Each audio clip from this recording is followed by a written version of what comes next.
সুধী দর্শক শ্রোতা, আসসালামু আলাইকুম। আজ আমরা আলোচনা করব বিপ্লব নিয়ে। সাধারণ মানুষের যে ধারণা, সেই ধারণাটা আসলেই বিপ্লব নয়।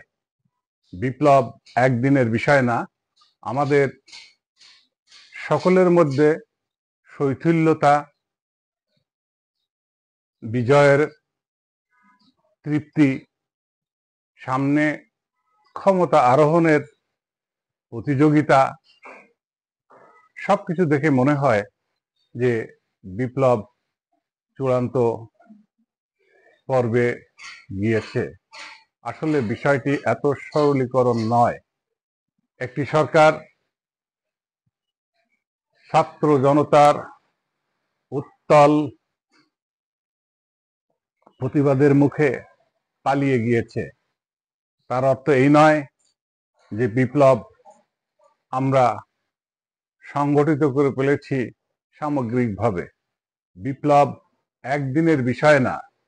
শুধু 5ই আগস্ট বিপ্লব নয়, সারা পৃথিবীর বিপ্লবের ইতিহাস যদি আমরা পর্যালোচনা করি, আমরা দেখব দীর্ঘ সময় ধরে বিপ্লব, প্রতি বিপ্লব সরকার গঠিত হয়, তারপর আবার সেই সরকারকে হটানো হয়েছে, পুনরায় আবার সরকার গঠিত হয়েছে। এভাবেই অস্থিতিশীল অবস্থার মধ্যে দিয়ে একটা দীর্ঘ সময় পাড়ি দিতে হয়। এখানে স্মরণ করার জন্য একটু বলি, রুশ বিপ্লবের কথা আমাদের সকলের একটু স্মরণ করতে হবে। সেই 5 থেকে 17 সাল পর্যন্ত রুশ বিপ্লব এই দীর্ঘ সময় চূড়ান্ত পর্বে যেতে সে দেশের জনগণ ভোগান্তি কাঁধে নিয়েছে, বুকে ধারণ করেছে অনেক কষ্ট, অনেক ব্যথা, অনেক বেদনা। আমাদের মনে রাখতে হবে, এক হাসিনা তার সরকার নিয়ে পালিয়ে গিয়েছে, তার অর্থ এই নয় গণভবন থেকে এক ব্যক্তি চলে গেছে আর সকল পরিস্থিতি আমাদের নিয়ন্ত্রণে চলে আসছে, তা মোটেই না। বরং অদৃশ্য হাসিনা নিয়ন্ত্রণ করা আরো জটিল, কঠিন কাজ। এই সময় আমাদের সকলের মনে রাখতে হবে, দেশের আইন শৃঙ্খলা, সরকার পরিচালনায় সরকারকে সহযোগিতা করা, ভবিষ্যতে যারা সরকারে আসবে তাদেরকে সেইভাবে প্রস্তুতি নেওয়া, জাতীয়, আঞ্চলিক, আন্তর্জাতিক পর্যায়ে যে রাজনীতি আছে সেখানে মোকাবেলা করার জন্য দেশকে স্থিতিশীল অবস্থায় নিয়ে স্বাভাবিক পর্যায়ে সরকার পরিচালনার জন্য আমাদের এখন থেকে প্রস্তুতি নিতে হবে। এখন একমাত্র আমরা ডক্টর ইউনূসের দিকে তাকিয়ে আছি। তিনি একটা নির্বাচন দিবেন, তিনি নির্বাচন দিয়ে হয়তো মনে করবেন যে তার দায়িত্ব শেষ হয়ে গেছে। বিষয়টা সেখানেই নয়। সবচাইতে বড় গুরু দায়িত্ব বিএনপির উপর। তারা একমাত্র জাতীয়তাবাদী শক্তি, এদেশের মানুষের ভরসার স্থল। তাদের উপরেই মানুষ অনেক আস্থা, আকাঙ্ক্ষা নিয়ে অপেক্ষায় আছে।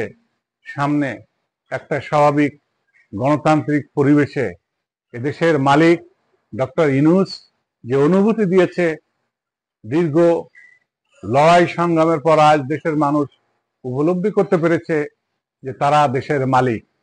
ঠিক সেই চেতনায় আগামী দিনে একমাত্র বড় দল এখন বিএনপি, যারা ক্ষমতায় আসার মতো অবস্থানে আছে, তাদের দিকে সবাই তাকিয়ে আছে। এই বিএনপিকে মনে রাখতে হবে, একটা নির্বাচন করে সরকার গঠন করার মধ্যেই সফলতা আসবে না। সরকার গঠন করার পর সেই সরকার সুষ্ঠুভাবে পরিচালনা করা, দেশের মানুষের আকাঙ্ক্ষা পূরণ করা, আন্তর্জাতিক ক্ষেত্রে দেশের প্রতিনিধিত্ব করা, তাদের সমর্থন সরকারের প্রতি নিরলসভাবে, শর্তহীনভাবে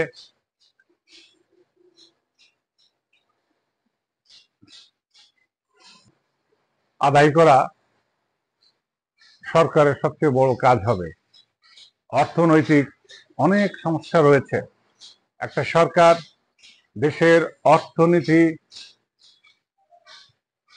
পঙ্গু করে রেখেছে। প্রশাসন, পুলিশ, বিচার বিভাগ, হেন কোনো জায়গা নাই যেখানে স্বাভাবিক নিরপেক্ষ সরকার রাষ্ট্র পরিচালনা করার মতো টুলস একটা সরকারের হাতে থাকবে। এই অবস্থায় বিএনপিকে মনে রাখতে হবে, সরকার গঠন করার পরে সরকার পরিচালনায়ও আন্তর্জাতিক পর্যায়ে একটা পরিচিত ব্যক্তিত্ব আমাদের দারুণভাবে প্রয়োজন এখন। তাই ক্ষমতা প্রত্যাশী বিএনপির এখন থেকেই পরিকল্পনা করতে হবে। ডক্টর ইউনূসকে ডে ওয়ান থেকে কাজে লাগাতে হবে। সরকার পরিচালনা পর্যন্ত কিভাবে তাকে সম্পৃক্ত রাখা যায়, তার বিশ্বব্যাপী যে খ্যাতি, সুনাম, প্রভাব, সেটাকে কাজে লাগিয়ে সামনের দিনে সরকার পরিচালনা করা যায়। শুধু সরকার গঠন করলেই সত্যিকার অর্থে সুচারুভাবে, সফলভাবে সরকার পরিচালনা করা যাবে এমন গ্যারান্টি নাই। বিশেষ করে ভারতের আধিপত্যবাদ, হাসিনার স্বৈরাচার মুক্ত পরিবেশে আসার পর আমরা কিন্তু ভারতের আধিপত্যবাদ থেকে মুক্ত হয়েছি ঠিকই, কিন্তু ভারত এখনো নিশ্চুপ নাই। তারা চায় সর্বদা তাদের প্রভুত্ব জাহির করতে।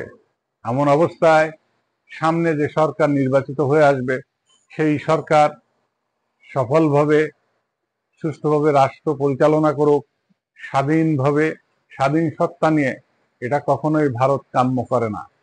সেসব বিষয় বিবেচনায় নিয়ে আমাদের সামনের দিকে প্রতিটি পর্বে, প্রতিটি বাঁকে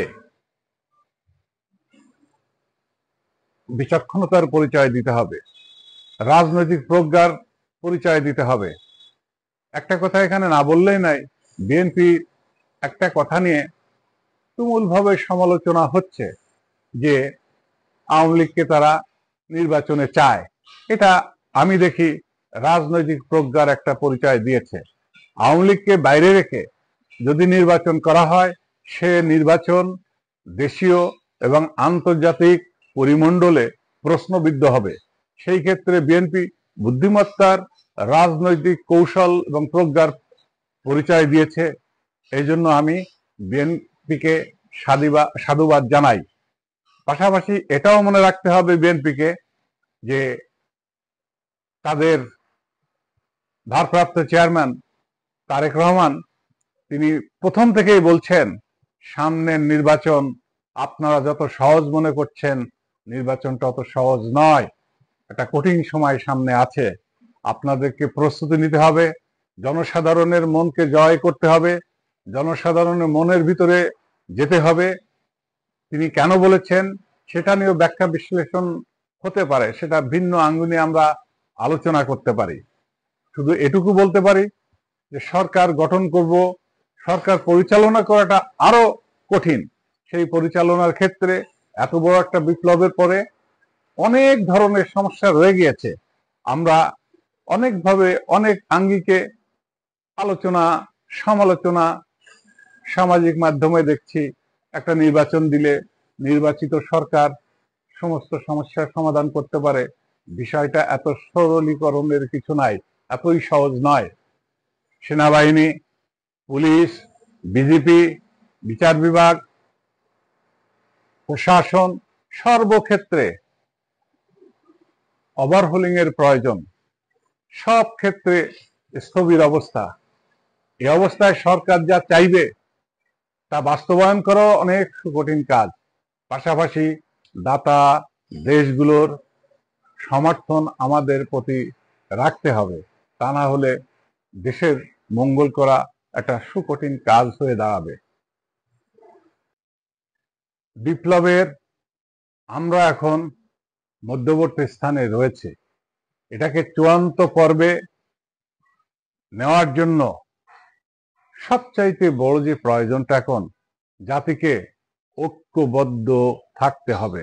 সর্বপ্রথম যে ছাত্র জনতা বুকের রক্ত দিয়ে ফ্যাসিবাদী স্বৈরা শাসক হাসিনাকে উৎখাত করেছে, তাদেরকে সম্মান করতে হবে, তাদেরকে স্বীকৃতি দিতে হবে যে তাদের সাহসী ভূমিকার জন্য আমরা স্বৈরা শাসক হাসিনার দুঃশাসনের কবল থেকে মুক্ত হয়েছি সত্য। পাশাপাশি রাষ্ট্র গঠনের জন্য সামনে আমাদের এক হয়ে হাতে হাত মিলিয়ে দেশ গঠনে ঝাঁপিয়ে পড়তে হবে।